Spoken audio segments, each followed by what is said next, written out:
हूं आपका दोस्त यश। इस पर्टिकुलर वीडियो में दोस्तों हम डेटा सफिशिएंसी टॉपिक से डील करेंगे जो कि टीसीएस में पूछा जाता है। काफी इंपॉर्टेंट टॉपिक है भाई। यहाँ पर समस्या क्या है, बच्चों को लगता है कि उनका आंसर सही है, जब एक बार आंसर टैली करते हैं तो पता चलता है आंसर गलत हो जाता है भाई। ऐसा इसलिए क्योंकि यार हमको बेसिक कॉन्सेप्ट इसके क्लियर नहीं है। मैं आपको इस वीडियो में बहुत बढ़िया, बहुत सिंपल तरीके से इस टॉपिक को डिकोड करना सिखाऊंगा। आज के बाद ये आपका फेवरेट टॉपिक हो जाएगा, ये मेरा प्रॉमिस है। प्लस टीसीएस में कोई भी क्वेश्चन आ जाए आप बिल्कुल सही करके आओगे।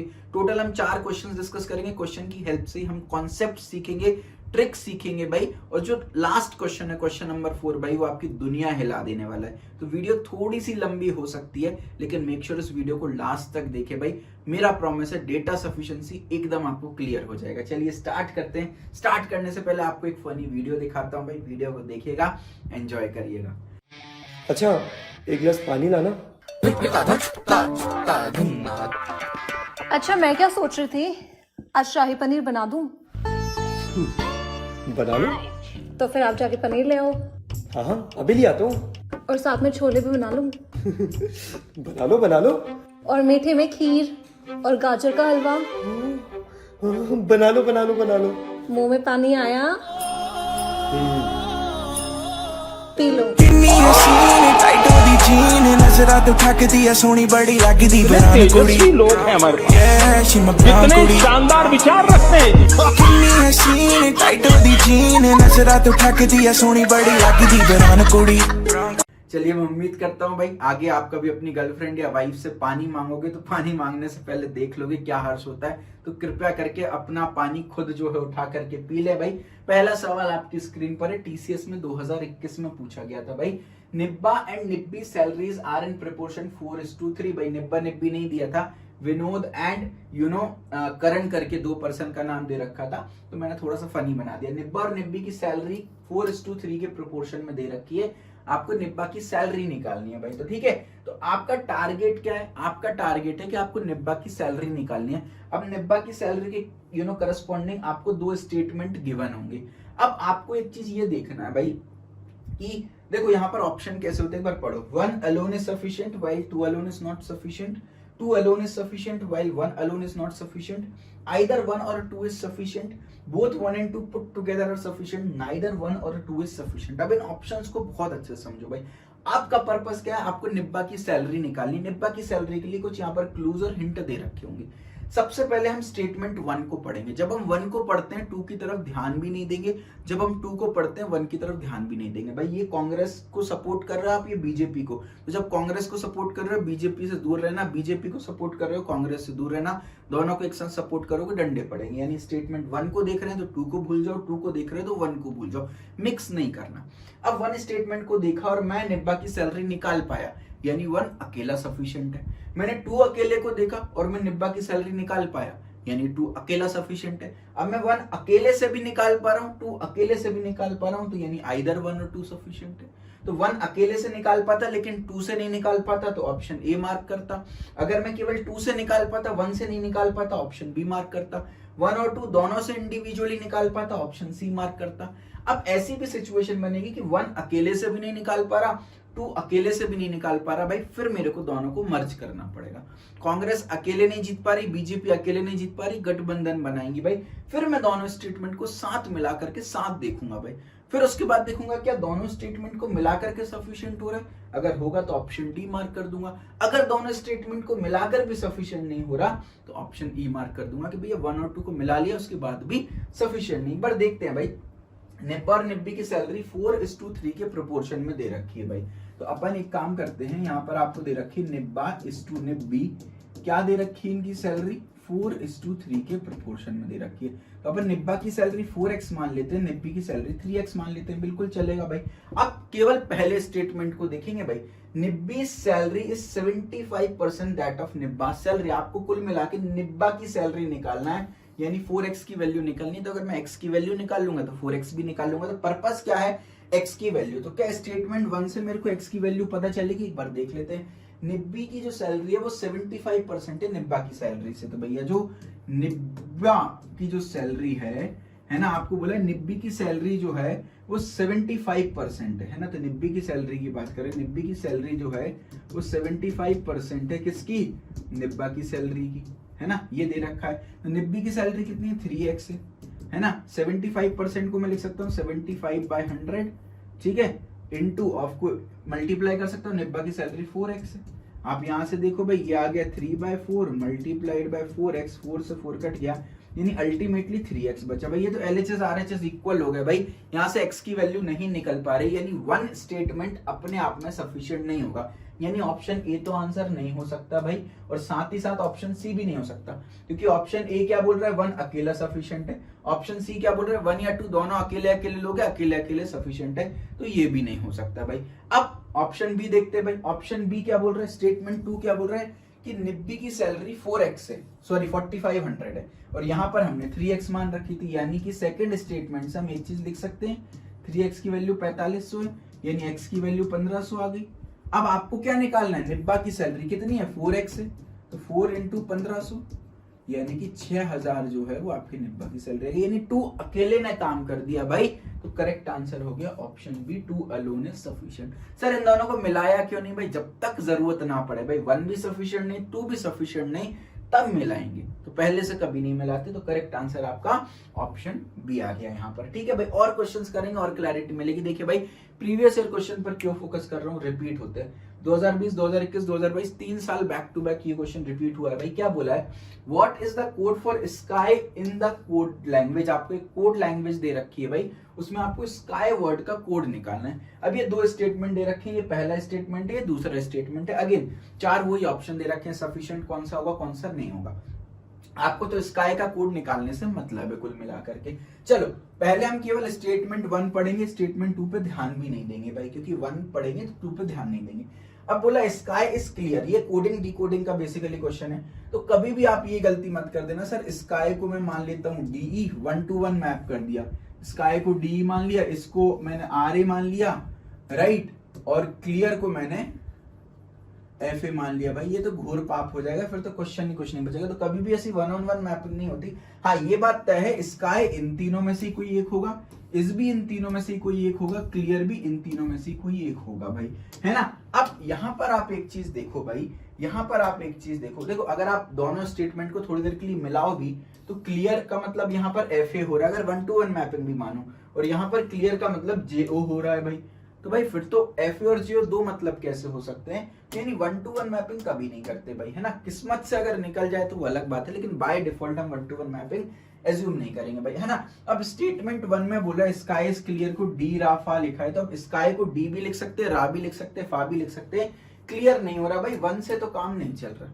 अब मैं 2 को देखता हूं, जब मैं 2 को देखूंगा तो 1 को नहीं देखूंगा। 2 में क्या बोला है भाई, मेक इट क्लियर को वो डी गा जो लिख रहा है भाई, 2 में तो स्काई वर्ड ही नहीं यूज किया, तो हम कहां से पता कर ले कि स्काई का क्या कोड है, तो 2 अपने आप में भी सफिशिएंट नहीं है। अब जब 1 और 2 दोनों अपने आप में सफिशिएंट नहीं, कांग्रेस भी नहीं जीत रही, बीजेपी भी नहीं जीत रही, तो इनका गठबंधन कर दो, इनको मर्ज कर दो भाई। अब मैंने इनको मर्ज कर दिया भाई, अब क्या है मेरे पास 2 स्टेटमेंट है, स्काई इज क्लियर का कोड है, मेक इट क्लियर का कोड है। अब यहाँ पर आप देखो दोनों में क्लियर वर्ड आ रहा है कॉमन, और यहाँ पर भी कोड में भी देखोगे दोनों में तो DE वर्ड जो है वो कॉमन आ रहा है, तो इसका एक बात तो मैं तय हूँ भाई कि क्लियर का मतलब मेरा DE होगा, क्योंकि अकेली DE दोनों में क्लियर है और यहाँ भी क्लियर वर्ड दोनों में क्लियर है ना। तो यहाँ पर आप एक चीज देखो, क्लियर का मतलब DE है, लेकिन स्काई का मतलब मैं अभी भी नहीं बता पा रहा, RA और FA दोनों में से कुछ भी एक हो सकता है, आई कैन नॉट से। अगर मान लो एज या स्काई यहाँ पर भी होता तो एक और कॉमन वर्ड में शायद ढूंढ लेता और स्काई का कोड निकाल देता, यानी 1 और 2 मिलाकर भी सफिशिएंट नहीं है। Correct answer is option D, neither 1 nor 2 is sufficient. दोनों को मैं मिला भी दूं तो भी भाई मैं कुछ भी नहीं कर पा रहा हूं यहाँ पर। क्लियर है, करेक्ट आंसर आपका ऑप्शन डी है भाई। तो थोड़ा सा कॉन्सेप्ट अगर क्लैरिटी मिल रही हो, मजा आ रहा हो मुझसे पढ़ने में, आप वीडियो के एंड तक आ गए तो सब्सक्राइब करके बेल आइकन जरूर दबा दीजिएगा। बहुत सारी धमाकेदार वीडियोस में लाने वाला हूं और चैनल पर जितनी भी प्लेलिस्ट हैं वो सब देख लीजिए, आपको कंपनी वाइज और टॉपिक वाइज यहाँ पर प्लेलिस्ट मिलेंगी, सारी प्लेलिस्ट देख लीजिएगा, मजेदार आपको कंटेंट मिलने वाला है। चलिए भाई अगले क्वेश्चन पर मूव करते हैं। टीसीएस में 2020 में पूछा गया था। देखिए भाई बहुत शानदार क्वेश्चन है। क्या बोला है भाई, स्टेटमेंट दे रखे हैं आपको 2 यहाँ पर, और क्या बोला है, m और n जो है वो पॉजिटिव इंटीजर्स हैं, m और n पॉजिटिव इंटीजर्स हैं। Is the remainder of 10m plus n/3, इसका जो रिमाइंडर है क्या वो ग्रेटर है, इसका जो रिमाइंडर है is the remainder of this greater than the remainder of this, 10n plus m by 3 के रिमाइंडर से बड़ा है क्या, ये आपको बेसिकली बताना है। ठीक है भाई, देख लेते भाई, होगा या तो नहीं होगा बता देंगे भाई। पहला स्टेटमेंट क्या बोल रहा है, अगर मुझे एक कंडीशन दे दी जाए कि m जो है वो n से बड़ा है, तो क्या ये चीज मैं प्रूफ कर पा रहा हूं। चलो कुछ कुछ केसेस देख लेते हैं। एक काम करते हैं, m को मैं 6 मान लेता हूँ, n को 3 मान लेता हूँ, कुछ भी मान सकता हूँ मैं, है ना। एक काम करता हूँ, m को 6 n को 3 मान लेता हूँ, क्योंकि m को n से बड़ा चाहिए। स्टेटमेंट 1 देख रहा हूँ, 2 को अभी देखूंगा भी नहीं भाई। तो 10 इंटू m हो गया 60 प्लस 3 हो गया 63। 63 को जब 3 से डिवाइड करूंगा तो रिमाइंडर 0 आएगा। ठीक है, अब इधर देखो भाई 10n प्लस m है, तो ये हो गया 30 प्लस 6 36 बाई 3, अगेन रिमाइंडर 0 है। क्या 0 ग्रेटर देन 0 होता है? नो भाई। तो यानी यहां से मैं एक चीज बोल सकता हूं कि भाई फिलहाल पहली कंडीशन देख करके मैं ये तो बता पा रहा हूं रिमाइंडर लार्जर नहीं है, लेकिन तब भी फिलहाल डेटा सफिशिएंट है। क्यों? आप हाँ या ना में से कुछ एक जवाब तो दे पा रहे हो ना। मैं आपसे पूछा है क्या ये रिमाइंडर ग्रेटर है, मैं बोलूंगा नहीं है, तो डेटा तो सफिशिएंट है। हाँ या ना दोनों में से मैं कुछ भी जवाब दे पाऊं तो डेटा सफिशिएंट होता है। जरूरी नहीं है कि मैं हाँ जवाब दे पाऊं तो ये सफिशिएंट है। दिक्कत कहां आती है, कुछ केसेस में हाँ दे रहा हूं, कुछ केसेस में मैं ना दे रहा हूं, तो दिक्कत आती है। लेकिन यार एक केस के बेसिस पे तो मैं नहीं जज कर सकता ना। हो सकता है कुछ केस में यहाँ पर जवाब ना है तो कुछ केस में हाँ भी आ जाए, कुछ केस में हो सकता है रिमाइंडर बड़ा भी आ जाए। और केसेस लेके देख लेते हैं अपन। एक काम करते हैं अपन, m की वैल्यू ले लेते हैं 2, n की वैल्यू ले लेते हैं 1। तो ये हो गया 20 प्लस 1। 21 को जब 3 से डिवाइड करेंगे तो कंप्लीटली डिवाइड हो रहा है, फिर रिमाइंडर 0 आ गया। इधर देख लो भाई, इधर देख लो, ये हो गया n की वैल्यू 1 है, तो n की वैल्यू यहाँ पर मेरी 1 है, तो 10 हो गया प्लस 2 12 बाई 3, अगेन रिमाइंडर 0 आ गया। और केस देख लेते हैं। एक काम करते हैं, m को मैं 20 मान लेता हूँ, n को 1 ही रहने देता हूँ। तो भाई m को मैंने 20 माना तो ये हो गया 200 प्लस 1 201। 201 भी 3 से डिविजिबल होता है, 3 की डिविजिबिलिटी लगा दी, 201 का सम करूंगा 3 आएगा, है ना। अब यहाँ देखो 10 प्लस 20 30 भी होता है, तो यानी अगेन 0 ग्रेटर देन 0 आ गया।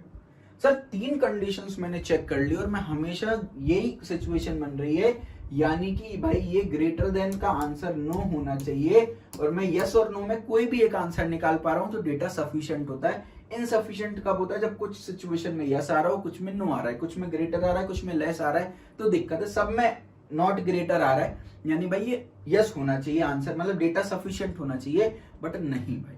ऐसे आप 2 या 3 केसेस, मैं बोलता हूँ 100 या 200 केसेस से प्रूफ नहीं कर सकते भाई। एक आपको कुछ तरीका देखना पड़ेगा भाई इसको प्रूफ करने का। आपको रैंडमली 200 केसेस कैसे देख के जज कर सकते हो? एक भी केस में गलत हो गया तो भाई हमारी पूरी थ्योरी जो है वो रखी रह जाएगी।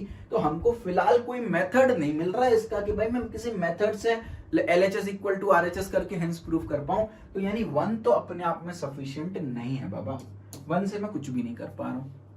2 अकेले को देख लो भाई, 2 क्या बोल रहा है? n/3 का रिमाइंडर 2 है। चलो भाई यहां पर देख लेते हैं, अपन इसको अलग करते हैं। इसको मैं 10m/3 प्लस n/3 लिख सकता हूं, इसको मैं 10n/3 प्लस m/3 लिख सकता हूं। अब आपको ये बोल दिया कि n/3 का रिमाइंडर 2 है, चलो ठीक है, पर इसका रिमाइंडर कैसे निकालूंगा 10m/3 का?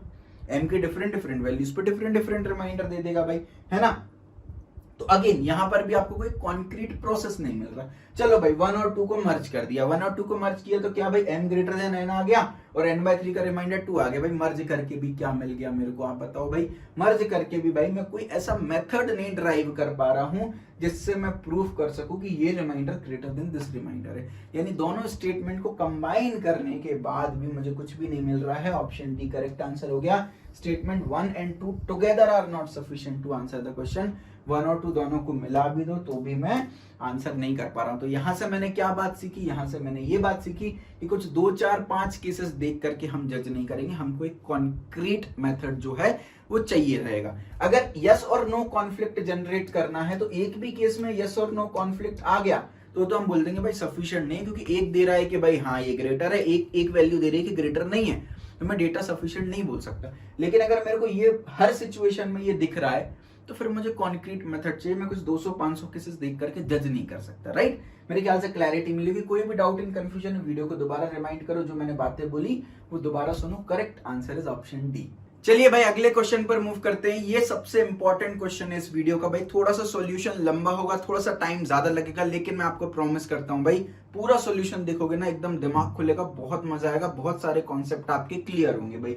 देखिए क्या बोला है, x and y are both integers greater than 1। भाई एक एक शब्द क्वेश्चन का इंपॉर्टेंट होता है। x एंड y क्या है, इंटीजर है, क्या है, ग्रेटर देन 1 है। आपसे पूछा गया है क्या x इंटू वाई का जो प्रोडक्ट है वो ग्रेटर देन 100 है क्या।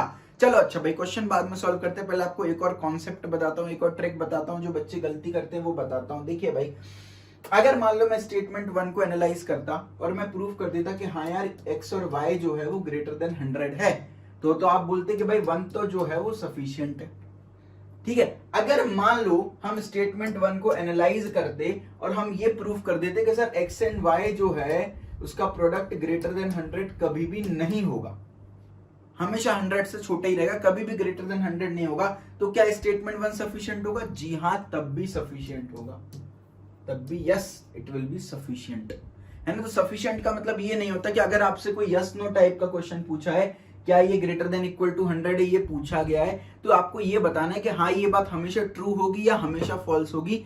अगर ट्रू या फॉल्स दोनों आ रहा है तो यस भाई सफिशिएंट है, इस बात का ध्यान रखना है। तो ऐसा नहीं है कि भाई आंसर यस आ रहा है तो ही सफिशिएंट होगा, यस और नो दोनों को इक्वल वेटेज देना है, दोनों अपने आप में सफिशिएंट है। दिक्कत तब आएगी भाई जब कुछ केसेस में एक्स वाई ग्रेटर देन 100 होगा, कुछ केसेस में ग्रेटर देन 100 नहीं होगा, तब हम बोलेंगे हाँ भाई हम डिटरमाइन नहीं कर पा रहे कि भाई ये सच में ग्रेटर देन 100 है कि नहीं है। अगर हम डिटरमाइन कर पा रहे हैं कि है तो भी सफिशिएंट है, डिटरमाइन कर पा रहे हैं कि कभी नहीं होगा तो भी सफिशिएंट है। आपसे पूछा गया ना is x y greater than 100, no मतलब सफिशिएंट तो है अपने आप में भाई, है ना। मैं बता पा आंसर दे पा रहा हूं कुल मिला के मैं अपनी क्वेरी का, वो इंपॉर्टेंट है भाई। चलो वापस क्वेश्चन पे आ जाते हैं भाई। क्या बोला है, x has exactly 7 unique factors, statement 2 बोल रहा है x has exactly 9 unique factor. तो अभी 2 को तो देखना ही नहीं है भाई, सबसे पहले हम 1 से स्टार्ट करते हैं भाई। exactly 7 यूनिक फैक्टर्स, भाई ये क्या बात है। चलो सबसे पहले ना एक बार फैक्टर्स जल्दी से रिवाइज कर लेते हैं। कोई भी नंबर ले लो, फॉर एग्जांपल 12 ले लेते हैं। 12 के फैक्टर्स क्या हो गए, 12 या 12 से छोटे वो सारे नंबर जिनकी टेबल में 12 आता है, तो 1 2 3 4 6 12 ये 12 के फैक्टर्स हो गए। ये 12 या 12 से छोटे वो सारे नंबर्स होते हैं जिनकी टेबल में 12 आता है। सर 5 क्यों नहीं लिया, क्योंकि 5 की टेबल में 12 नहीं आता। सर 6 क्यों लिया, क्योंकि 6 की टेबल में 12 आता है। या ऐसे देख लो 12 में से इनमें से कोई भी, इन पांचों पूरे 6 में से कोई भी नंबर ले लो कि 12 का डिवाइड करोगे हो जाएगा। इसके अलावा मैंने 5 इसलिए नहीं लिया क्योंकि 12 का डिवाइड 5 से करोगे तो नहीं होगा भाई, रिमाइंडर आ जाएगा, ठीक है। ये फैक्टर हो गए। अब नंबर ऑफ फैक्टर्स कितने आ रहे हैं, आप यहाँ पर देखो सर 6 फैक्टर आ रहे हैं और पूरे 6 के 6 यूनिक फैक्टर है। ऐसा तो नहीं है कि 3 को 2 बार लिख रहा हूं या 4 को 2 बार लिख रहा हूं भाई, पूरे के पूरे यूनिक फैक्टर है। यानी टोटल हमारे पास 6 फैक्टर्स आ गए एंड ऑब्वियसली 6 यूनिक फैक्टर्स आ गए। ये तो हमने मैनुअली कैलकुलेट कर लिया भाई। इसको कैलकुलेट कैसे करते हैं उसकी ट्रिक सिखा देता हूं भाई। देखो कुछ नहीं करना है, इसको प्राइम फैक्टर्स में ब्रेक करो। तो 12 को लिख सकता हूँ 2 का स्क्वायर इंटू 3 की पावर 1। 2 और 3 प्राइम नंबर है तो हमने प्राइम फैक्टर्स में इसको ब्रेक कर दिया। अब आपको कुछ नहीं करना, जो भी नंबर होगा उसको आप a की पावर p इंटू बी की पावर q इंटू सी की power r and so on इस तरीके से ब्रेक कर लोगे प्राइम फैक्टर्स में, जहां पर क्या है a b c ये सारे के सारे प्राइम नंबर्स होंगे। मानते हैं कि नहीं मानते, है ना। तो यहां पर देखो भाई a की पावर p, तो यहां पर a की वैल्यू 2 है, p की वैल्यू 1 है ना। b की पावर q, तो b की वैल्यू क्या है 3 है, q की वैल्यू क्या है 1 है। सी की पावर आर तक जाने की जरूरत नहीं है, 2 में ही काम चल गया अपना। तो जब भी कभी ये इक्वेशन बनती है तो नंबर ऑफ फैक्टर्स हम कैसे निकालते हैं, p plus 1 multiplied by q plus 1 multiplied by r plus 1 and so on. तो जो एक्सपोनेंट्स चढ़े हुए हैं उन सब में प्लस 1 करके मल्टीप्लाई कर दो। तो जो एक्सपोनेंट्स चढ़े हुए हैं उन सब में प्लस 1 करके मल्टीप्लाई कर दो। 2 प्लस 1 किया, 1 प्लस 1 किया, ये क्या आ गया 3 इंटू 2 इज इक्वल्स टू 6। देखो भाई 6 फैक्टर आने थे और पूरे 6 के 6 फैक्टर हमारे यहाँ से निकल गए, 6 यूनिक फैक्टर्स निकल गए। यानी कि सारा का सारा खेल सर, सारा का सारा मसाला जो है वो इसमें छुपा हुआ है और आंसर भी हम इसी ट्रिक की हेल्प से निकालेंगे भाई। चलो वापस आ जाते हैं। कोई नंबर दे रखा है हमको x, है ना, x की बात हम कर रहे हैं, ठीक है। तो किसी भी नंबर के फैक्टर्स कैसे निकाल लेते हैं, a की पावर p इंटू बी की पावर q इंटू सी की power r and so on. अपन यहीं तक छोड़ते हैं, आगे जरूरत पड़ेगी तो और बढ़ाएंगे। ये नंबर क्या है हमारा x है ना। x के नंबर ऑफ फैक्टर्स आपको ये ये आपका x है, ये नंबर ऑफ फैक्टर्स नहीं, ये तो हमने प्राइम फैक्टराइजेशन किया।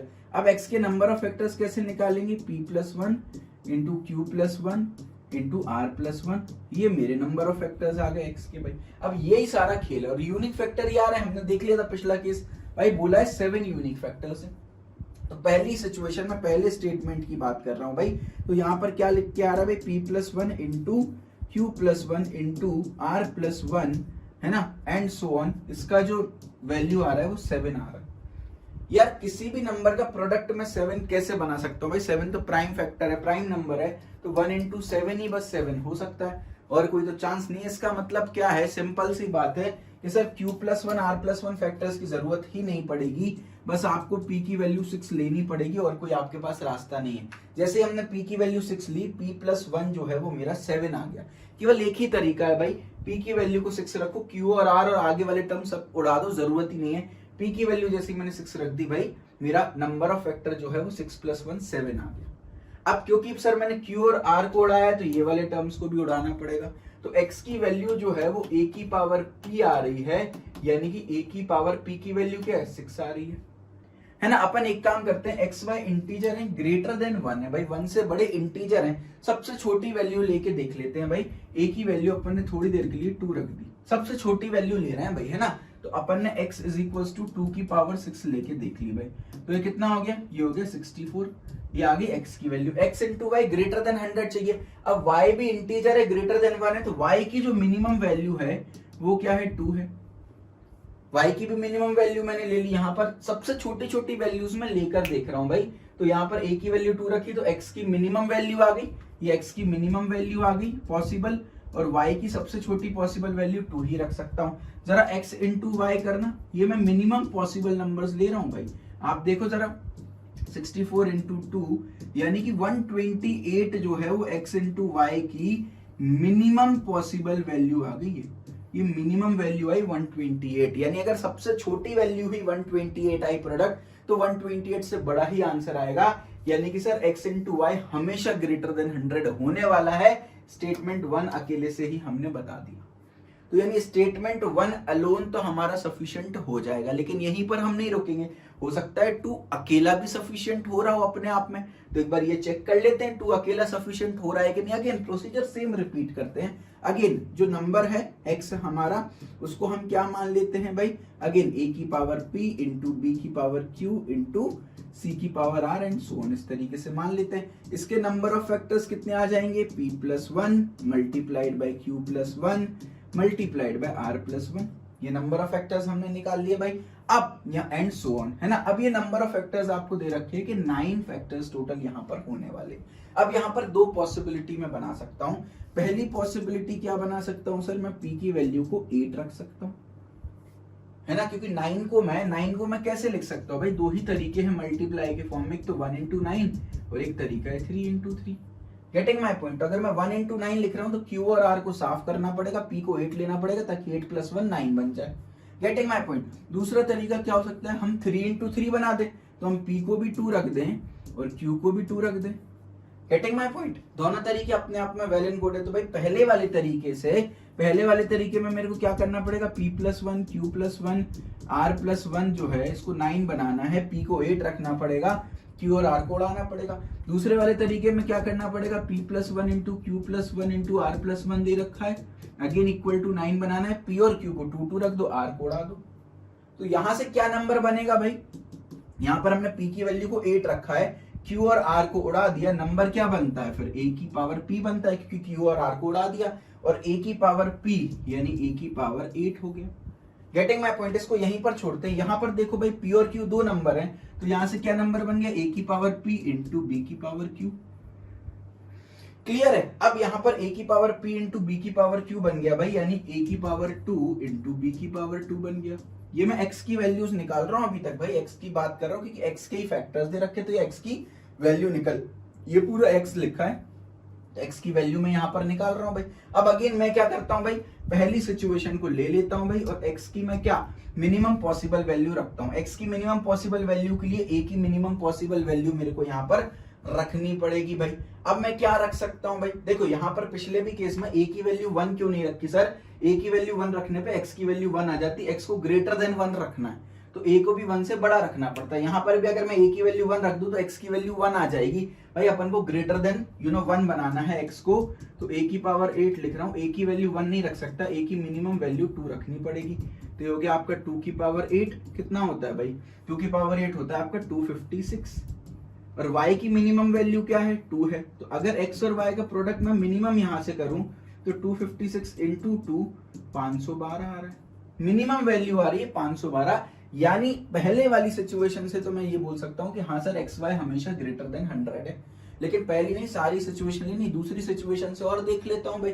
दूसरी सिचुएशन में क्या है भाई, a और b है। अगेन अगर मैं a और b दोनों की वैल्यू 1 1 ले लूं तो इक्वेशन 1 बन जाएगी। x की वैल्यू 1 में ले नहीं सकता, तो यानी a और b दोनों की वैल्यूज को मैं एक काम करता हूं 2 रख लेता हूं। मिनिमम पॉसिबल वैल्यूज देख रहा हूं मैं, तो यहाँ पर देखो 2 की पावर 2 इंटू 2 की पावर, यहाँ से अगेन क्या आ गया आपका b की वैल्यू भी अगेन यहाँ पर 2 आ रही है, तो चलो 2 की पावर 2 आ गई यहाँ से। गेटिंग माय पॉइंट, 2 दूनी 4, 2 दूनी 4, 4 चौको कितना आ गया आपका 16 आ गया यहाँ से टोटल, ठीक है। और b की मिनिमम पॉसिबल वैल्यू हम देख लेते हैं भाई। अपन ने यहाँ पर कुछ गड़बड़ तो नहीं की, एक बार देखो इसमें क्रॉस वेरीफाई करना बहुत जरूरी है। a की पावर 2 इंटू b की पावर q, a और b दोनों की मिनिमम पॉसिबल वैल्यू ले ली। इनफैक्ट मैं यहाँ पर एक चीज और कर सकता था, b की वैल्यू सिर्फ 1 भी ले सकता था, और छोटी वैल्यू ले लो ना यार।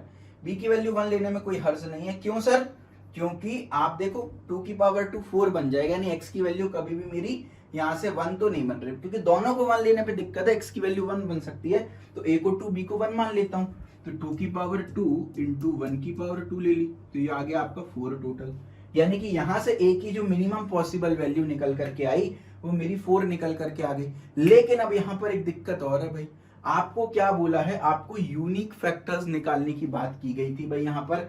तो a की पावर p इंटू b की पावर q इंटू c की पावर r जब भी लिखता हूं ये यूनिक फैक्टर्स होते हैं, है ना। तो अपन को ये ध्यान रखना होता है कि a और b और c ये कभी भी इक्वल नहीं होते, प्लस इनको क्या प्राइम नंबर्स बनाना होता है, ये भी बात हमको बिल्कुल क्लियर होनी चाहिए। अब यहाँ पर दिक्कत क्या आ गई, हमने 1 ले लिया, 1 is not a prime number. 1 लेने में भी दिक्कत है, 2 लेने में क्या हो जाएगा, सेम टू सेम नंबर हो जाएंगे, अगेन दिक्कत है। तो भाई आपको b की मिनिमम पॉसिबल वैल्यू 3 लेनी पड़ेगी भाई, और कोई ऑप्शन हमारे पास है नहीं है। तो चलो भाई b की वैल्यू 3 ले लो। देखो मैं जानबूझ के क्वेश्चन गलत करता हूं ताकि आपको आइडेंटिफाई हो जाए कि सर ये 2 और 3 क्यों लिखा। अगर मैं डायरेक्ट 2 और 3 लिख देता आप पता नहीं कर पाते भाई। तो मैंने पहले 2 और 2 लिखा, फिर मैंने कहा यार ये तो गलत है क्योंकि तीनों इक्वल में कभी नहीं रख सकता, है ना। उसके बाद दूसरा क्या था सर, ए बी सी तीनों को प्राइम होना चाहिए, क्योंकि प्राइम पे पावर चढ़ा रहे, मैंने 1 रख दिया था, फिर गलत हो गया भाई। तो अपन को यहाँ पे 3 रखना पड़ेगा। 2 की पावर 2 हो गया 4, 3 की पावर 2 हो गया 9, 4 इंटू 9 मेरा आ गया यहाँ से 36, यानी a की मिनिमम वैल्यू 36 हो गई, है ना। सॉरी, x की मिनिमम वैल्यू 36 हो गई, y की मिनिमम वैल्यू 2 है। अब यहाँ से लफड़ा हो गया, क्योंकि अगर मैं 36 में 2 का मल्टीप्लाई कर देता हूं तो 72 आ रहा है, जो कि 100 से छोटा है। तो स्टेटमेंट 2 की एक सिचुएशन, एक कंडीशन तो बोल रही है कि मिनिमम वैल्यू ही 512 होगी, यानी ये हमेशा ग्रेटर देन 100 होगा, आंसर यस होगा यहाँ पर। लेकिन दूसरी सिचुएशन बोल रही है कि मिनिमम वैल्यू 72 भी हो सकती है अगर p और q दोनों की वैल्यू को 2 माना जाए। तो भाई दूसरी सिचुएशन बोल रही है कि ये ग्रेटर देन 100 होगा, नो। अब यहाँ पर यस नो कॉन्फ्लिक्ट जनरेट हो गया, पति पत्नी में लड़ाई हो गई, प्यार इन दोनों के बीच में इनसफिशिएंट हो गया, मतलब 2 का जो डेटा है वो इनसफिशिएंट है। तो 2 से तो हम कुछ भी नहीं कर सकते, केवल स्टेटमेंट 1 अलोन ही सफिशिएंट होगा। Option A is the correct answer. देखिए भाई, कोई भी डाउट एंड कंफ्यूजन हो दोबारा से वीडियो देखिए, तिबारा से वीडियो देखिए, लेकिन ये क्वेश्चन टीसीएस में आया था और इसकी अंडरस्टैंडिंग होना बहुत जरूरी है। मैक्सिमम बच्चे इसको गलत करके आए थे भाई। अब आपने अंडरस्टैंडिंग गेन कर ली, प्रीवियस ईयर क्वेश्चन रिपीट होता है, इसी टाइप का कोई भी क्वेश्चन आएगा आप बहुत जल्दी सॉल्व कर पाएंगे। पहला वाला केस तो स्ट्रेट फॉरवर्ड था, ऑप्शन बी में थोड़े से ट्विस्ट थे, स्पेशली ऑप्शन बी का भी जो सेकंड पार्ट था उसमें ये थोड़ा सा ट्विस्ट था। तो अपन को अगर कॉन्सेप्ट क्लियर है तो हम इस ट्विस्ट को आराम से ओवरकम कर सकते हैं। जानबूझ के मैंने गलतियां करके आपको बताई, खुद भी मैंने गलती की आपके सामने, ताकि आपको पता चले कि भाई क्या करेक्ट इसकी अप्रोच होने वाली है भाई। ठीक है, करेक्ट आंसर ऑप्शन ए है। अगला सवाल टीसीएस में 2022 में पूछा गया था, आपके लिए होमवर्क क्वेश्चन है भाई, एक बार इसको रीड आउट करिएगा। करेक्ट आंसर मुझे आप कमेंट सेक्शन में बताइए, आपका विद्यार्थी कर्तव्य है भाई। वीडियो कैसी लगी जरूर बताइए। डेटा सफिशिएंसी में पहले से ज्यादा क्लैरिटी है तो जरूर कमेंट करके बताइए। Thank you so much.